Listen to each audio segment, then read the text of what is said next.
legit. This is not a scam. This is not one of those weird YouTube ads where they're like, hello, I'm in Bosnia and I can work from anywhere and I would like to tell you how you can also ditch the 9 to 5. Like, I hate those commercials.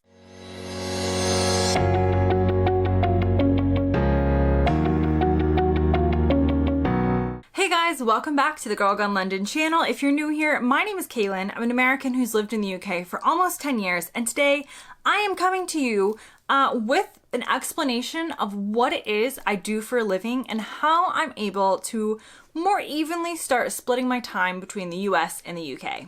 Okay, so I've had so many people ask me about this. Some people make rude comments about me traveling by myself away from my husband. Don't worry, we're together again, nothing's wrong.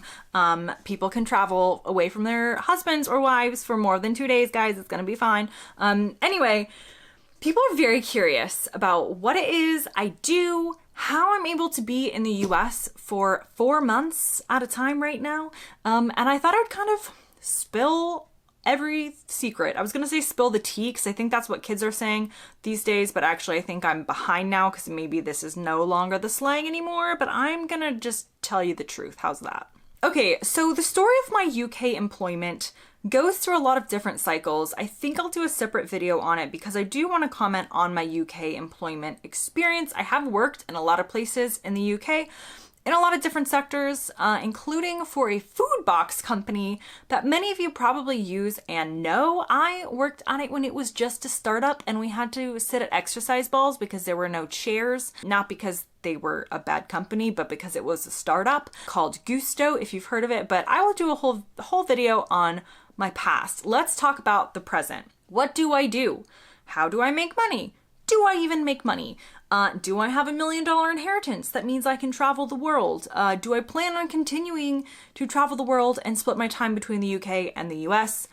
No to the inheritance, yes to splitting the time. Okay, I actually don't YouTube is not my job. I am now monetized, which means that I do make money on YouTube, and it was about a fifth or a sixth of my income for the last month. So a sizable chunk now, but again, not my career. I really do YouTube for the fun of it, and if YouTube went away tomorrow, I would still have a job. So I don't consider myself a YouTuber. What I am is a content creator, and basically to me that means I own and run multiple websites. I have money from a few different streams. So Girl Gone London is the name of my YouTube channel, and it's also the name of my website. girlgonelondon.com, which I will link below, is my first website. And I started this website purely for the fun of it, as a way to express my thoughts and feelings about life in the UK as an American. It was really intended to be like a passion project.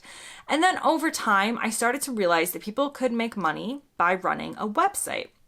You'll notice I haven't used the word blogger so far because a lot of people associate blogger with somebody who is like sharing pictures of what they had for lunch, or maybe is more of a personality that you follow kind of back in the olden days, back in the days of, 2010 of blogging. It was very much like following a personality. There wasn't much money in it. And so the term blogger still, I think to a lot of people sounds like not a way to make money. It sounds kind of cute, like, oh, that's nice that you can, you're a travel blogger. You probably don't make that much money. You just are saying that because you post pictures of where you travel online and call it your award-winning travel blog.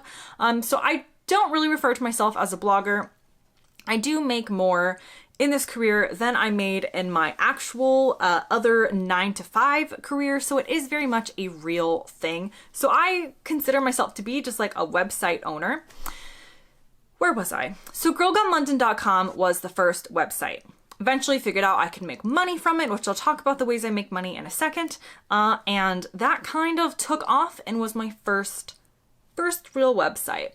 Actually, I've started a lot of websites as a kid. I've been like writing on the internet, very cringy things, probably since I was a teen.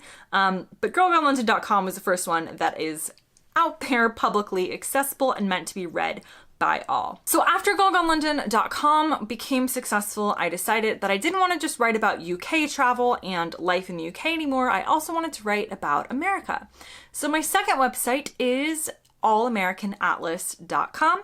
If you're interested in Disney content or content, I've got a lot of Florida on there because that's what I'm familiar with, but as I'm traveling, I'm getting more content, and I'm kind of posting new articles frequently. And again, these are articles in the sense that they are what we call evergreen. So it's things like top 10 things to do on your honeymoon in Orlando. It's not necessarily like current events or news. Plenty of websites do that successfully, but that is not my style of website.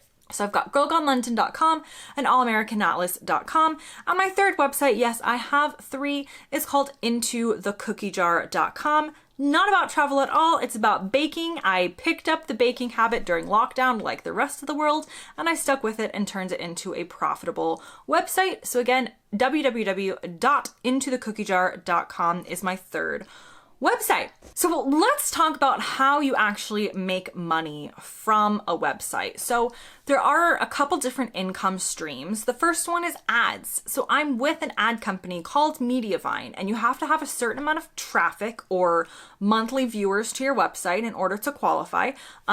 So anybody can sign up for something like Google AdSense, but something like Mediavine, there's another one called AdThrive. These are big companies working with big brands to put ads on your website, and they pay pretty well. So ads are a huge chunk of my income stream. And yes, I know the vast majority of people don't want to see ads on the internet, but the way I think about it is I'm providing free content. And so if you don't want to scroll through the ads, you can buy one of my paid products, or you can go to another website that probably also has ads. But, you know, if the recipe for the corn casserole, not that I do a corn casserole recipe, but if it's provided to me free of charge, but I have to scroll through some ads, that is a small price to pay to that content creator who spent hours and hours and hours figuring out that recipe. I don't think people should work for free. So ads are my number one source of income. Another way of making money online through a website is what's called affiliate marketing. This means that for something like Amazon or Booking.com, or there's a whole bunch of different things, if I'm reviewing something or I recommend something, I can use what's called an affiliate link. This means that when you click on it, you don't pay anything extra, but if you check out and you purchase from that company, they record that I sent you to them, and I get a small or large commission depending on the company. So I might do something like a packing list for Florida if I'm doing my American site, or a packing list for London on the UK site, and that is going to have affiliate links. Again, all helpful information, things I would actually recommend. But if you end up checking out, buying stuff on Amazon within like a day after you've clicked through my link, you don't pay anything extra. You pay the same amount, but Amazon gives a little bit to me. So affiliate marketing is another way, affiliate marketing is another way that I make money online. Another option are direct paid products. So for Girl Gone London, I have a couple different courses and guides. I have a whole Ultimate Guide to London that is a course, and also like a printable or downloadable PDF, as well as a course for people who are moving to the UK with everything you need to know about moving to the UK. These are going to be my direct paid products. You can buy these products directly from me online, and that's another source of income. For Into the Cookie Jar, my baking website, I have a really cute Halloween cookie decorating course and a Christmas cookie decorating course, again, virtual, online. I'll link them below if you're interested, if you're also taking up baking in the lockdown. And these are direct paid products. I mentioned YouTube, so YouTube is monetized for me now. Girl Gone London YouTube channel is another source of income, but not the majority of my income. The other way that I might make money online is occasionally, it's pretty rare, but occasionally I will do sponsored content. And that means I'm working with a brand and they're paying me to create some content about their brand. And that is definitely going to be something that I've experienced and believe in, which is why I don't do a lot of sponsored content. I also don't really, okay, brands, click off right now, brands, if you're watching. I don't really like working for other people, including like clients. So people have said to me like, oh, you should do freelance writing. I've done freelance writing. I hated it. I like writing, but I hate having a client. So I much prefer being able to build my own business and these income streams that don't require me to go back and forth with a client. But sometimes I do sponsored work. So I think those are the major income streams, again, of how I make money online. It's legit. This is not a scam. This is not one of those weird YouTube ads where they're like, hello, I'm in Bosnia and I can work from anywhere. And I would like to tell you how you can also ditch the 9 to 5. Like, I hate those commercials because I'm like, you are scamming me and I know what I'm doing. I feel like you're about to scam somebody. No scams here. A lot of people actually do make good money running websites. It's a ton of work. You're constantly working against the Google algorithm. You're using social media. My sites mostly depend on the Google algorithm, so people often find me what's known as organically. I do some stuff on social media, but not as much. I don't like constantly spam Facebook or anything. I mostly rely on Google traffic, but that is how I am able to work from anywhere. And this is very new. Building up these businesses is not new. It's like 7 years in the making that I have worked extremely hard on it, lest anyone thinks it happens overnight. But it is new in the sense that it didn't become my full-time job until I was made redundant last October from the pandemic. And luckily, everything just soared from there and I'm able to do this from anywhere in the world. It is so amazing and really fun. This is actually the first time, I mean, I had the freedom, but it was like my job told me last October, they were like, well, you're not going to work for us anymore. And I was like, okay, well, now I'm going to have the freedom to do whatever I want. And then the UK government was like, you're not going to have the freedom to leave your house again for the next like 6 months.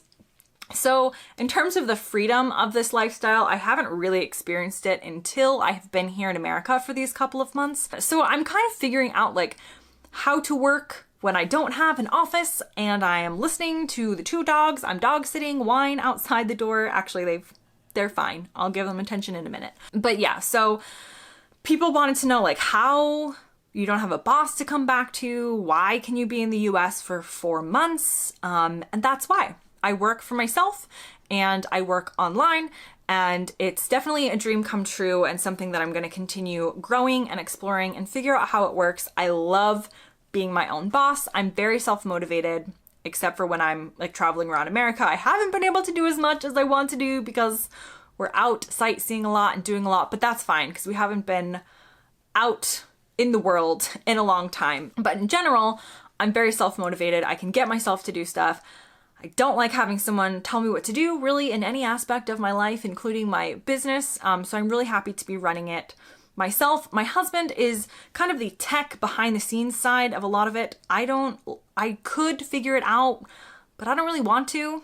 So a lot of times when something breaks on like the back end of the website, I task him with it. He's very good at like site speed and figuring out those techie things that, again, I have techie friends. Sometimes I'll call her when I mess something up on my website. That's not really me. So there are other people involved in my business. I would really like for Emily in the future to be even more involved. Like I said on my videos with Emily, if you haven't seen any of those, I will try and remember to link them up here or somewhere. I would like to be able to grow at least a small team, basically of people that I like. I don't really envision myself being a boss of like 50 people because it seems like a lot of work. I like being able to just go off the grid and go offline without people needing me. So I don't like working for other people, and I don't necessarily want a lot of people working for me. I like no commitments. I'm the person who hates team sports because I hate feeling like I'm letting someone else down or that someone else relies on me. I hate it. I would do individual sports all day long, and if I'm at Wimbledon and I ruin it for myself, totally fine. I can sleep at night. But if I were playing doubles and I ruined it for the other person, I couldn't live with myself. So I'm very much someone who likes to do it pretty much on my own, and so far it's worked out pretty well. So that is the end of my video on what exactly I do, and this is going to hopefully allow me to spend a lot more time in the US and split my time a little bit more evenly with the UK. Not entirely evenly right now. It's going to take us a little while to kind of figure out where we'd want to be in the US and get situated in that sense, but in general, It's not that I don't like the UK, but I do like spending time in America. I do feel very much torn between two countries and two lives, so being able to work for myself and work from anywhere is very helpful. If you have any questions about what I do, or want to check out my websites or anything like that, I'll leave some links down below. And yeah, comment if you've got questions on how this all works, or how it actually makes money, or if a certain course that you've taken on making money online is legit or not. It's probably not legit. There's a lot of them that aren't. But everything I do is above board. I don't consider myself an influencer. I don't really post on social media or Instagram or TikTok or anything. It's mostly about providing quality content that is evergreen, something that you or someone else would want to search, like best hotels in London for families. I haven't written that, but that's an example. Best places to see in Arkansas. Whatever it is, it's more about the content than me being the persona behind the website. Of course, with Girl Gone London, I am the persona behind the website and the YouTube channel. But I don't even think on All American Atlas you might see my name on the About section, but I don't really talk about myself on the site. I give useful information about travel in the US. Okay, so if you've made it to the end of this video, I haven't done this in a while, but if you're at the end because you have nothing better to do than listen to me talk about how I make money online, comment your favorite type of cookie below. Maybe I'll post a recipe about it on Into the Cookie Jar, or maybe I'll just know that you were dedicated and you watched to the end. So thank you guys very much, and I'll see you next time.